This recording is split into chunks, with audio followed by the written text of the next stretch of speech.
कम से कम लोग जानना चाह रहे हैं, लोग तीखे सवाल कर रहे हैं। मेरे लिए तो बड़े गर्व की बात है कि जनता उत्तराखंड क्रांति दल से अपना तो समझ रही है, तभी बोल भी रही है। मेरे लिए खुशी की मोहन बात सिंह है। बिष्ट जी कह रहे हैं अगर सर्वसम्मति से यूकेडी का अध्यक्ष बनना है तो शांति प्रसाद भट्ट जी बेस्ट ऑप्शन है।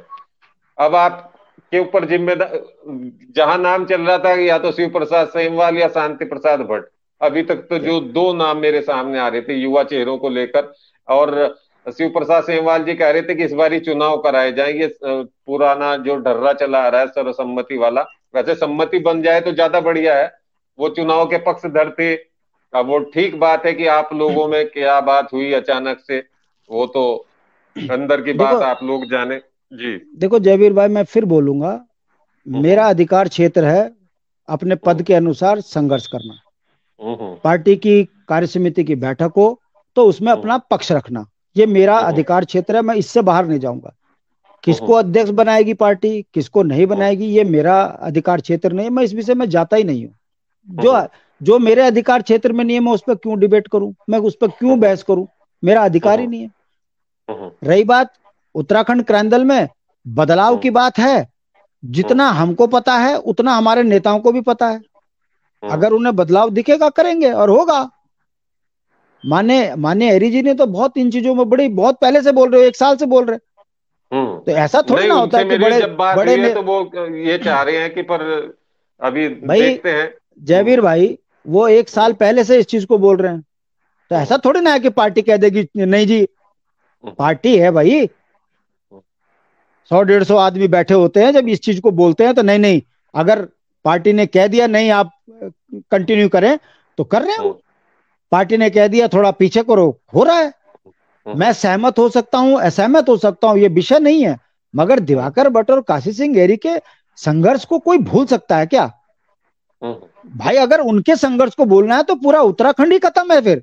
लेकिन उनको आराम देने की बात हो रही थी कि भाई भाई आप लोग आराम अब आराम होगा। करो। अच्छा एक बात हम्म। बताइए जयवीर भाई, जरूरी है क्या चैनल पे बैठ के आराम आराम दिया जाएगा? वो पार्टी का काम है, अच्छा। हो जाएगा। हम्म। और मेरे अभी लिए समय आज लगेगा। मुझे मुझे इस चैनल में बैठकर मुझे इस बात की खुशी है कि हमारी सेकंड पीढ़ी यहाँ बैठ मेरे सामने आ गई। मुरारी हम्म। नौडियाल हमारा बहुत पुराना राज्य आंदोलनकारी है। मैं हम्म। पूछना चाह रहा हूँ इसी भाई से, बताओ मुरारी हम्म। नौडियाल विधायक बन सकता है? अरे प्रधान बनना मुश्किल हो गया आ, और राज्य आंदोलन का बड़ा नाम है। बिल्कुल बिल्कुल बिल्कुल बिल्कुल, ठीक है। चीजें छूटती गरीबी गई है, हैं। चीजें छूट गई, वो गरीबी। पीछे हटते गए, और वो अब जो बिल्कुल भाई सच्चाई है आर्थिक ये। कमजोर है, आर्थिक रूप से सच्चाई। कमजोर है। मुरारी नौडियाल में जी और हाँ शांति बिल्कुल। प्रसाद भट्ट में सिर्फ इतना फर्क है कि मुरारी बेचारा वहां थैली सैंड में फंसा हुआ और मैं देहरादून में हूँ। मैं इतना संपन्न हूँ ये कि है मैं बस। देहरादून और यमकेश्वर घूम ले रहा हूँ। वरना हम्म। मुरारी नौडियाल ये मेरे से बिल्कुल। बड़ा नेता है, हम्म। जन कवि है। बिल्कुल सर। उसका दर्द जी सुनिए, बिल्कुल मैं आंखों में मानता हूँ। आंसू आता है, आंखों में आंसू जी हाँ आता है। जी हाँ। ठीक है। मगर अगर बिल्कुल। कोई कल मुरारी नौडियाल का वहां पर जाकर कोई कांग्रेस का छुटभैया नेता मजाक बनाएगा, बर्दाश्त किया जाएगा? हम्म। भाजपा का कोई जी छुटभैया बिल्कुल नेता नहीं। वहां जाकर मजाक बनाएगा, बर्दाश्त किया जाएगा?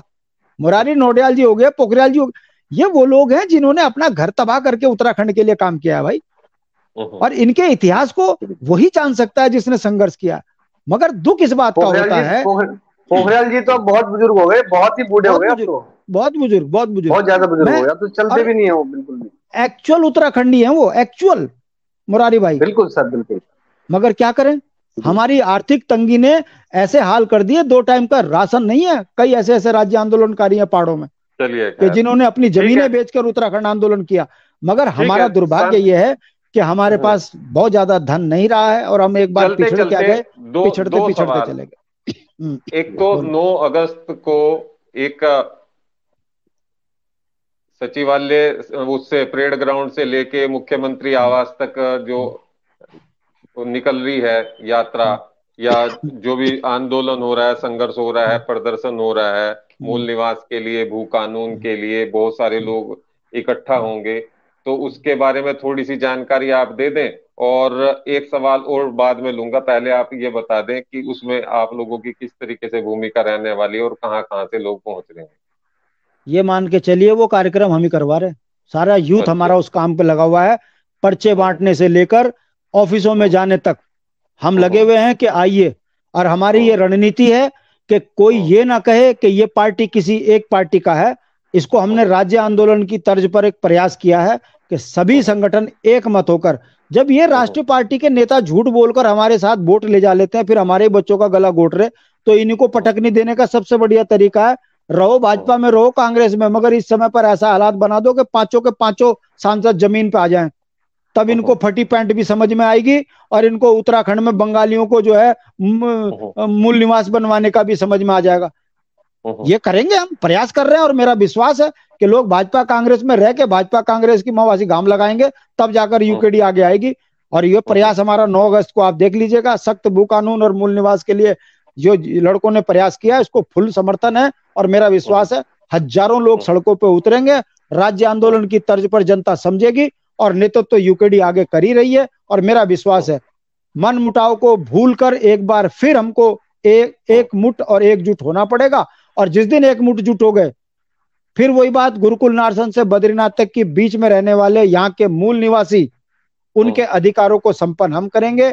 हमारा ये संकल्प है, इस संकल्प के लिए हम किसी हद तक चले जाएंगे, हम समझौता नहीं करेंगे, ये हमारा संकल्प है। ये संकल्प है। एक चीज और भी है, अभी जब भी आप लोगों का अधिवेशन होगा, पार्टी का अधिवेशन होगा, क्या ये माना जाए जो लोग निष्कासित किए हैं, ये तो आपको पता ही है कि समर्पित लोग हैं और उत्तराखंड के लिए, प्रदेश के हितों की लड़ाई लड़ते रहे हैं, क्या शांति प्रसाद भट्ट ये माना जाए कि अधिवेशन से पहले पहले उनका निष्कासन जो है वो कैंसिल हो जाएगा, पार्टी के अंदर आ जाएंगे?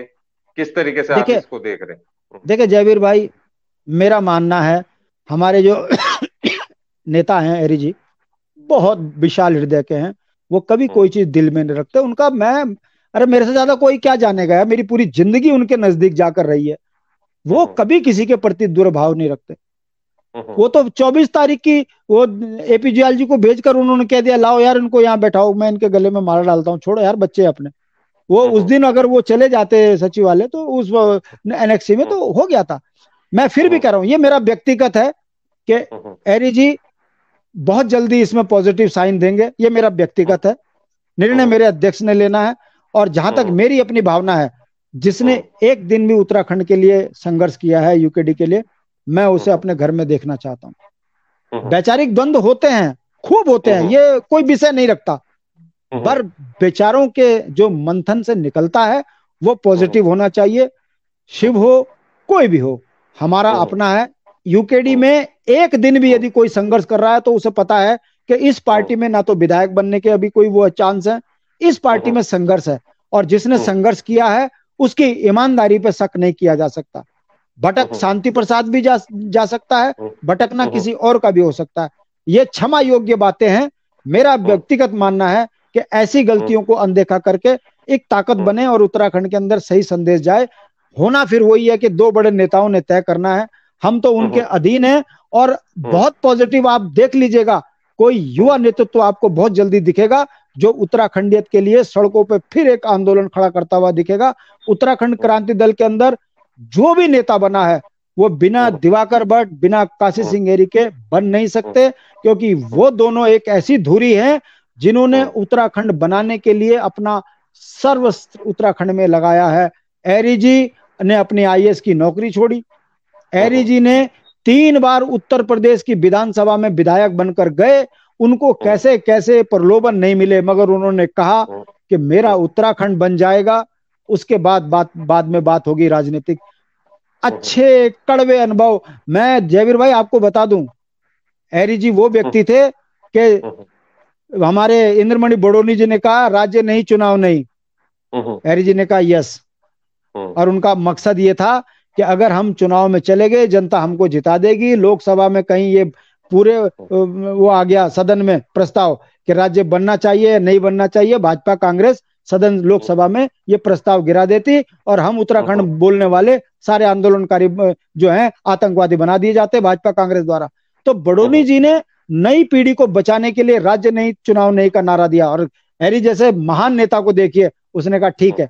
बड़ोनी जी के लिए एरी जी का हमेशा ये रहा बिल्कुल पीछे खड़े हुए, इस्तीफा दो, विधानसभा से इस्तीफा दे दिया। इतना त्यागी और बदनाम करने वाले वो तो प्रायोजित है, दुनिया बदनाम करती है। एरी जी के पैर के नाखून के बराबर कोई राजनीतिक व्यक्ति नहीं है उत्तराखंड में, और उनका सम्मान देखना है तो कभी आप चलना हम्म। सम्मान जिस व्यक्ति ने किया होता है उसके त्याग को नतमस्तक पूरा दुनिया करती है। दुख इस बात का ठीक। है कि हम लोग अपने नेताओं को बनने नहीं देते। और जो एरी जी का हाल है, यहाँ हेमंती नंदन बहुगुणा का भी वही हाल हुआ, गोविंद बल्लभ पंत का भी वही हुआ, जोशी मुरली मनोहर जोशी का भी वही हुआ। यहाँ मेरे को इस बात का दुख है कि हमने अपने नेता क्यों मारने शुरू करे। अरे जिसने भाजपा में रहकर, मैं आपको फिर बता दूं जयवीर भाई, भाजपा में रहकर लाखीराम जोशी ने उत्तराखंड की जय बोली, मोहन सिंह गांववासी ने उत्तराखंड की जय बोली, मनोहर कांत ध्यानी ने बोली, प्रकाश सुमन ध्यानी ने बोली। ये आज इनको नेपथ्य में फेंक दिया भाजपा ने। कारण सिर्फ एक था कि ये जिनके हाथ में भाजपा है ये पहाड़ियों को देख नहीं सकते। वो बात दूसरी है, हिंदू बिंदु करके ये जो है उत्तराखंड को भटका रहे हैं, मगर इन्होंने उत्तराखंडियत के नेताओं को बर्बाद किया है। और मोहन सिंह गांववासी नाम मैं आपको लेके बता रहा हूं, मनोहर कांत ध्यानी, लाखीराम जोशी, प्रकाश सुमन ध्यानी, ये राज्य आंदोलन के नेता थे, मगर इनको भाजपा ने साइड फेंक दिया। ऐसी कांग्रेस में था जिसने उत्तराखंडियत पे काम किया, लाख वो तुम्हारा किशोर उपाध्याय, आज भगा दिया, इतना बुरा हाल कर दिया उसका कि वो बेचारा आज भाजपा में जाकर अपना अस्तित्व ढूंढ रहा है। तो मेरा कहने का मतलब है, ये पहाड़ के साथ जो षड्यंत्र हो रहा है, ये जनता धीरे धीरे समझ रही है कि यूकेडी को कमजोर जितना किया जाएगा उतना पहाड़ में जो है लंबे समय तक राज इन दोनों लेकिन राष्ट्रीय पार्टियों यूकेडी ने को किया है। मजबूत करने के लिए कोई तो रणनीति अपनानी पड़ेगी, और तो भाई जिस तरीके से दिख रहे। जयवीर भाई हम लगे हैं ना, जूझ रहे हैं ना, जनता ठीक है। समझ रही है ना, और जनता हम्म। एक दिन लामबंद होगी, मेरा विश्वास है। भाजपा कांग्रेस के चलिए। नेता यूकेडी को दबादब वोट देंगे और सत्ता पहुंचाएंगे। और हमारी हम्म। सत्ता में आते ही हर घर रोजगार, हर घर स्वरोजगार और मूल निवासियों के अधिकार संपन्न हम्म। यदि कोई करेगा तो वो यूकेडी है। ये हमारा संकल्प है, जान दे देंगे, अपने संकल्प से हटेंगे नहीं। ठीक है, जान दे देंगे, संकल्प से हटेंगे नहीं। और जिस तरीके से हमने कोशिश की, और समय का अभाव है क्योंकि बीच में दो लोग वैसे भी जुड़े हैं और कुछ लोग जुड़ना भी चाह रहे होंगे, उनसे मैं क्षमा चाहता हूं। और बहुत सारे लोगों के कमेंट जो आए हैं उन पर उनके नाम भी नहीं ले पाए हैं, बहुत सारे कमेंट छूट भी गए हैं क्योंकि समय का अभाव है। 2-3 घंटे कार्यक्रम चले तो तब जाके ये पूरा हो। मैं फिर भी अनुरोध कर रहा हूं, शांति प्रसाद भट्ट जी, आप कमेंट को जरूर पढ़ के जवाब देना। और इस पूरी बातचीत से यही निकल कर सामने आया है कि जो लोग निष्कासित हुए हैं बहुत जल्द वो पार्टी में शामिल किए जा सकते हैं। आज के कार्यक्रम में ये एक अच्छी बात भी है। और कृपया करके सभी लोग संयम बना के रखें और भाषा पर नियंत्रण रखें, अपनी भाषा पर। कोई ऐसा ना हो कि भाई आने वाले समय में जो मतभेद है वो मनभेद में बदले, तो ऐसा ना हो। तो संयम का पालन करें। तो आप सबका मैं धन्यवाद करता हूं, जितने दर्शक कार्यक्रम को देख रहे हैं, आगे देखेंगे। और शांति प्रसाद भट्ट जी, आपका भी मैं धन्यवाद करता हूं कि आपने अपना कीमती समय हमें दिया। बने रहिए, देखते रहिए द लाइव शो बड़ी चर्चा।